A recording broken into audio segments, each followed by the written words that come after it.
This WVU basketball report from the NCAA's Midwest Regional in Cleveland is brought to you by BrickStreet Insurance. Your business, your people, you're covered.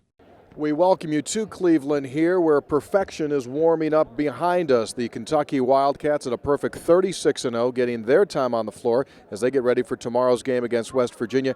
And Jay, the one thing that I think stands out when you take a look at that Kentucky team, you don't appreciate it when you watch them on TV, is just the overall size of the squad. And the length of them, Tony. And that's going to be a big problem more than anything else because West Virginia is facing two major size guards. And in that pressure, what's going to happen is they're going to go over the top of it. So you get a double team, and then the guys can look over and find their people. Those Harrison twins are tall, and they're strong, and they're both good ball handlers. Yeah, they are. They're two 6'6" guards. Well, a lot of talk, obviously, here today in Cleveland. Bob Huggins had his turn at the podium to look ahead of this matchup with the Wildcats.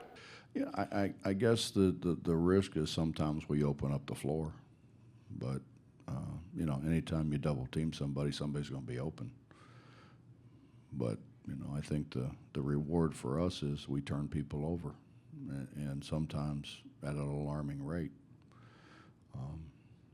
And we've, at times, created live ball turnovers, which is really what we want. Then we don't have to go play against a set defense. But I don't know. I have no idea whether we can turn them over or not. Cal is a very diverse guy, and I think he's kept things I think in a very good perspective. He's done he's a great family guy. He's been a good friend. As you might expect, the biggest theme going into the game here today has been the pressure of West Virginia. The Wildcats asked, can they handle West Virginia's pressure? The Mountaineers asked, can you press Kentucky? Well, West Virginia's side of the basketball, they can press as long as Jonathan Holton is on the floor, Tony. He's the guy on the baseline in that diamond press where you get more chances to double team in the backcourt. If not him on the floor, then you're in a 2-2-1 trap, and that's at midcourt. It's a safer zone. Can Kentucky handle both of this? Here's the problem for West Virginia. Kentucky, I think, will handle it because they've had a week to prepare for it.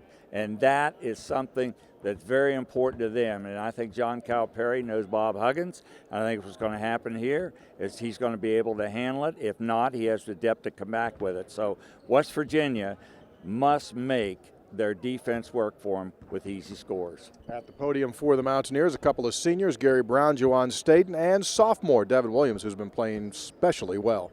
We've been playing this way all year. We've had success against everybody, no matter what style or what type of players they have. So, that's the only way we play, and it's just up to us to make it work. Everybody that we play, their guards, they can break the press. At the beginning of the first half, they might be making good decisions, but then they don't realize if they don't have enough depth on their bench in the second half, it's going to catch up.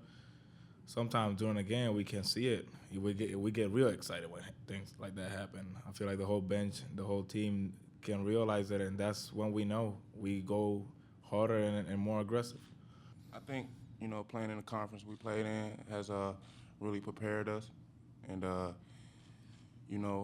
it's like he said, it's what we want. We could be tired, later, when we done doing what we got to do. And, it's what we want. So at the end of the day, it ain't no tired. It's go hard or go home. And so the scene is set here in Cleveland. Should have two fantastic basketball games besides West Virginia and Kentucky. You've got Notre Dame taking on Wichita State. And for the Mountaineers, Jay, they've come farther than a lot of people have thought. What's it going to take to keep going? Well, I think they're going to have to make their defense work for them. I think you're going to have to make steals. You're going to have to be able to finish those steals. And then also, you're going to have to be able to make foul shots if you can get to the line. Remember now, Kentucky averages, Tony, 8 blocks a game. Now, that's okay with me. I don't have any problem with that as long as the ball is batted out of bounds and you don't get scores off of it by keeping the ball in play. A lot of good things have to happen for West Virginia. Can they do it? Yes, they can. Tip-off tomorrow night, going to be a late start. They're saying 9:45. More likely it's going to be 10 o'clock. We invite you to join us here on the Mountaineer Sports Network radio side for all of the action. Along with Jay Jacobs in Cleveland, I'm Tony Caridi on WVUSports.com. This WVU basketball report from the NCAA Midwest Regional in Cleveland has been brought to you by BrickStreet Insurance. Your business, your people, you're covered.